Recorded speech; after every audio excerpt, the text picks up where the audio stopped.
Hey everybody, this is a real quick video. In case you have Marshall Monitor 2 active noise canceling headphones and you're trying to figure out how to pair them with your iPhone, your Android phone, or other Bluetooth device, either for the first time or you're trying to pair a new device, or if you're having issues where it's connecting to the thing you don't want to and you want to get it over connected to what you want it to. So because when you turn these on, they'll automatically connect to whatever they've been connected to in the past. So if we want to connect to something new, we're going to manually put them into the discovery mode so that we can then select what they pair with. So what we're going to do is we're just, from the headphones being off, we're just going to come in and press and hold the control knob until the LED indicator on the earphones starts to blink or pulse in blue.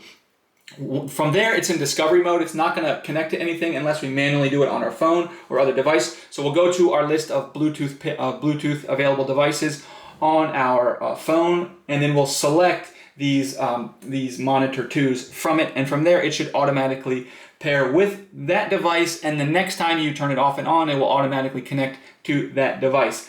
Now, if you're having issues where this is not working, where you're having issues with pairing, you can do a hardware and then a factory reset. I'll put a link in the description to how to do that.